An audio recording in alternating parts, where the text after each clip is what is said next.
Brought to you by KR Mangalam University. We provide you the platform to turn your dreams into reality. Give wings to your aspirations with KR Mangalam University. आज doctor Ajay Singh Chautala जी की अध्यक्षता में जननायक जनता party के नवनियुक्त जिला अध्यक्षों की और जिला प्रवक्ताओं की बैठक हुई और इस बैठक में अनेक निर्णय भी लिए गए और राजनीतिक गतिविधि कैसे प्रदेश में और आगे लेके जाए, हल्का स्तर तक का संगठन कैसे मई माह में पूरा कंप्लीट किया जाए, इसके ऊपर भी विचार विमर्श करने का काम किया। एक विषय जो बड़ा महत्वपूर्ण है कि पंजाब सरकार ने जिस प्रकार से बीबीएमबी की मैनेजमेंट को बंधक बनाया या बीबीएमबी में जो पानी का बंटवारा होना चाहिए था टेक्निकल कमेटी द्वारा, उसको लंबित रखते हुए हरियाणा का एडिशनल 4,500 क्यूसेक पानी रोकने का जो काम किया, ये निंदनीय है। 3 तारीख को हरियाणा प्रदेश के मुख्यमंत्री नायब सैनी जी ने चंडीगढ़ में ऑल पार्टी मीटिंग बुलाई थी। 9 दल प्रदेश के वहाँ पर मौजूद थे और 9 के 9 दलों ने एक सुर में हरियाणा प्रदेश सरकार का साथ देते हुए कहा था कि हरियाणा का हिस्से का पानी किसी भी मेथड से हमें लाना चाहिए और जो हमारे आज के दिन लगभग 200 के आसपास वाटर वर्क्स खाली पड़े, उनको इमीडिएटली फुल कराना है। मुख्यमंत्री ने भी सबको ये आश्वस्त किया था कि वार्ता के माध्यम से केंद्र सरकार माननीय प्रधानमंत्री राष्ट्रपति के माध्यम से या कोर्ट के माध्यम से किसी प्रकार से भी प्रदेश के हित का पानी हम लाने का काम करें। पर हैरानी की बात यह है कि 3 तारीख से आज 16 तारीख आ गई।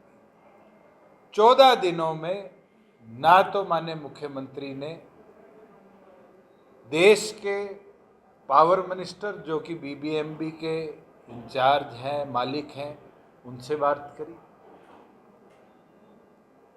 ना प्रधानमंत्री राष्ट्रपति से समय लेने का काम किया और कोर्ट का जो दरवाजा खटखटाया है आज उसमें भी पूरी तौर पर हरियाणा सरकार विफल रही। आज जननायक जनता पार्टी ने निर्णय लिया है कि 11 सदस्य हमारी कमेटी बनकर पंजाब के, हरियाणा के राज्यपाल से समय लेंगे और उनसे यही मांग करेंगे कि पंजाब सरकार के इस कदम के खिलाफ एक्शन भी लिया जाए और जल्द हरियाणा को उसके हिस्से का पानी मुहैया कराया जाए। दूसरा विषय, प्रदेश के अंदर जिस तरीके से बीजेपी सरकार में गड़बड़ियाँ रिसेंटली हुई, शायद आप लोगों ने पढ़ा है, नहीं पढ़ा, कैथल के अंदर 125 करोड़ की 4 एकड़ जमीन को कुछ अधिकारियों ने कोर्ट के किसी एक ऑर्डर को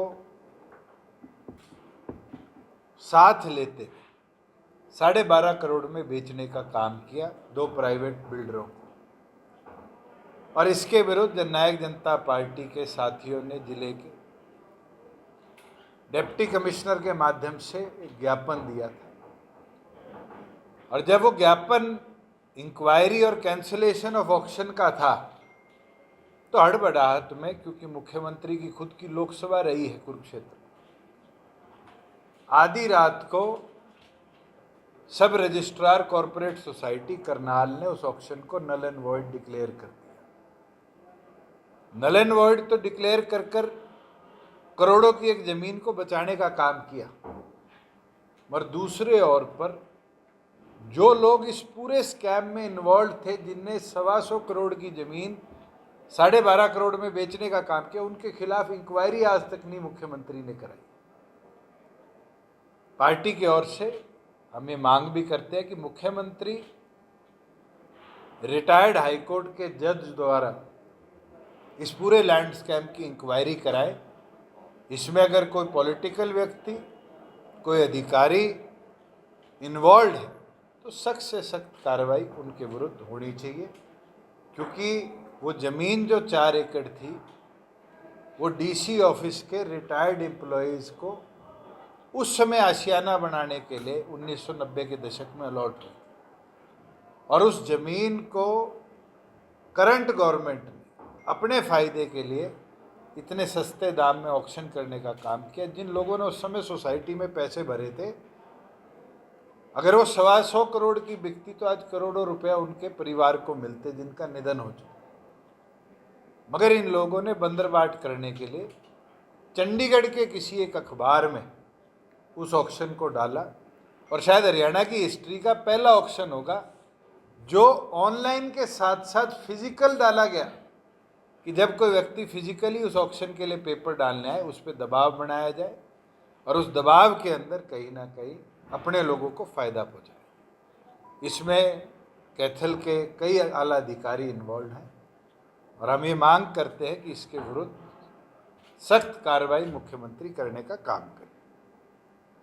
एक चीज़ जो हमारे लिए आज स्पेशल भी है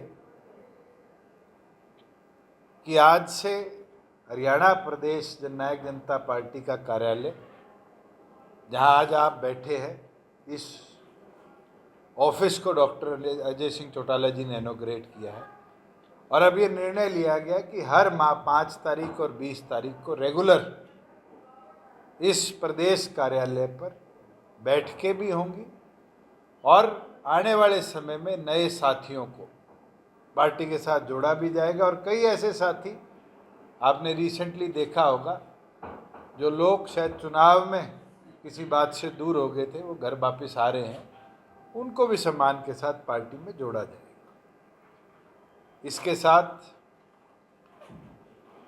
जननायक जनता पार्टी ने एक निर्णय और लिया है कि आगामी 10 जून से और 10 जुलाई तक, क्योंकि अभी किसान फारिग हुआ है और फिर जीरी का समय आ जाएगा, 10 जून से 10 जुलाई तक प्रदेश के अंदर जब हल्का और जिला स्तर का संगठन अनाउंस हो जाएगा तो प्रदेश भर में सदस्यता अभियान चलाने का भी काम करेंगे, और प्रदेश भर के सभी 6,842 जो हमारे गांव हैं या 6300 जो ग्राम पंचायतें हैं, उनमें कार्यकर्ता जाकर नए पुराने साथियों को पार्टी का सदस्य बनाने का काम करेंगे। मैं दोबारा आपको बताना चाहूँगा कि जननायक जनता पार्टी निरंतर प्रदेश के हित में काम करती रही है, और मुझे खुशी है कि जब तक जननायक जनता पार्टी गवर्नमेंट का हिस्सा थी, प्रदेश में कभी वाटर क्राइसिस नहीं हमें झेलने पड़े, पानी की सरप्लसनेस थी। महाराज मिसमैनेजमेंट है जिसका कारण है कि प्रदेश वाटर क्राइसिस में है। दूसरी ओर पर इस बार प्रोक्योरमेंट आप सब ने देखी, और आज भी जब मैं रोहतक आया, 3 आड़ती साथियों ने बताने का काम किया कि आज प्रोक्योरमेंट खत्म हुए 10 दिन से ऊपर हो चुके, और 17 दिन पुरानी गेहूं की पेमेंट आज तक किसानों की पेंडिंग। और पेमेंट तो पेंडिंग है, पेमेंट के साथ साथ आड़तियों के ऊपर भी दबाव बनाया जा रहा है। जो फेलियर लिफ्टिंग का गवर्नमेंट कर रहा है वो अब आड़तियों पर डाला जा रहा है।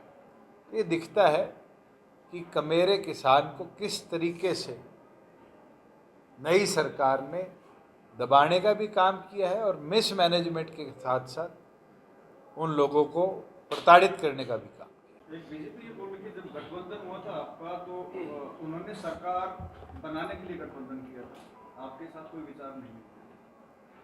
विचार तो सभी दलों के अलग है।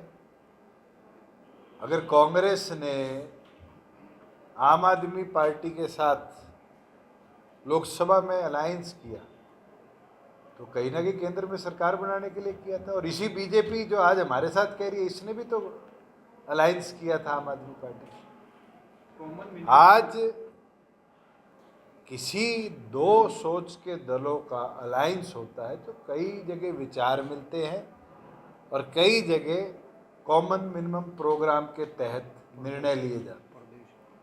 हमने प्रदेश हित के लिए, प्रदेश के आम नागरिक के हित के लिए ये निर्णय लिए थे। एक कमेटी बनी थी, कमेटी के अंदर मैं आज गर्व से कह सकता हूँ अगर 50% महिलाएं पंचायतों में बैठी है तो बीजेपी की बदौलत नहीं है, जननायक जनता पार्टी की बदौलत है।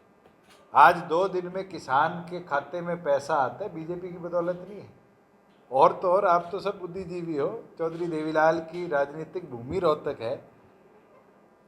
हम सरकार में थे, 250 रुपये पेंशन तो बढ़ती थी। 1 अप्रैल चलेगी, नया फाइनेंशियल ईयर आ गया। सैनी साहब से पूछो तो सही क्यों नहीं बढ़ाए गए पैसे, 100 रुपये बढ़ा देते।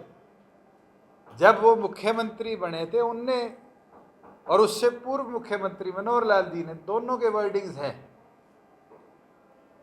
कि आने वाले समय में पेंशन को आर्थिक आय से देखकर बढ़ाया जाएगा। इसका मतलब तो 1 रुपया ना बढ़ाना ये दर्शाता है कि इस देश में ना तो आर्थिक आय किसी की बढ़ी, ना महंगाई बढ़ी, इसीलिए सरकार ने 1 रुपया नहीं बढ़ाया।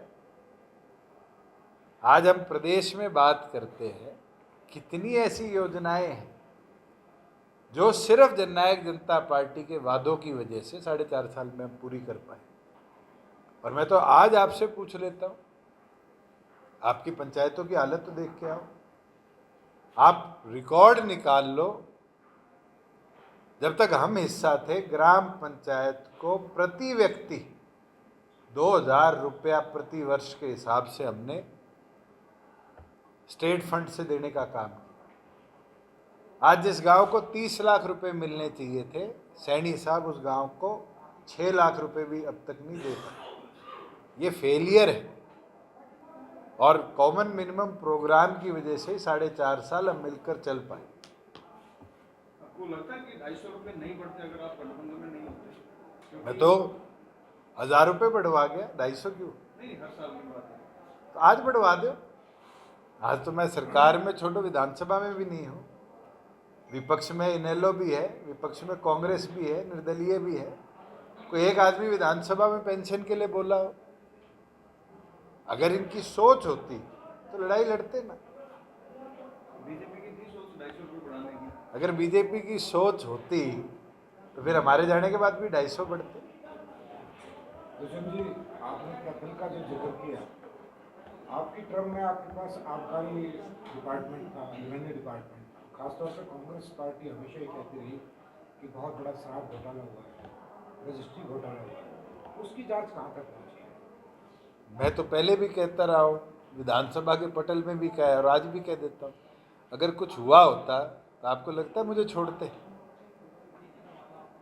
हमने तो रेवेन्यू बढ़ाया है और आप अभी डाटा जो आया है, अगर 6000 करोड़ को 12000 करोड़ रुपया पहुँचा दिया, एक महकमे में नहीं दोनों में, आप रेवेन्यू का डाटा उठा लो, एक्साइज का डाटा उठा लो, तो हमने जो सुधार लाने का काम किया था उसी वजह से पहुँचा। और ये जो लोग कहते हैं, मैं तो सरकार से बाहर हुए आज साल से ऊपर का समय हो गया, तो ये प्रूव क्यों नहीं कर पाए? मैं तो आपके माध्यम से कांग्रेस के नेतृत्व से ये बोल देता हूँ, आप 4 कागज तो ला के बताओ कि स्कैम हुआ कहाँ। अगर कल से मैं आपको चोर बोलने लग जाऊँ पब्लिकली तो क्या आप चोर बन जाओगे? तथ्य तो होने चाहिए मेरे पास किसी पे आरोप लगाने के लिए। प्रदेश के लिए रोहतक शिफ्ट करने की कोई खास वजह है क्या? देखिए, सेंट्रल हरियाणा है और बहुत लंबे समय से ये मांग रही है कि प्रदेश का कार्यालय चंडीगढ़ की बजाय प्रदेश में चलाया जाए और राष्ट्रीय कार्यालय चंडीगढ़ चलाया जाए, और उसको देखते हुए ये निर्णय लिया। और मुझे लगता है रोहतक सेंट्रलाइज्ड भी है और राजनीतिक तौर से भी सेंटर है, और इस बहाने आपसे भी लगातार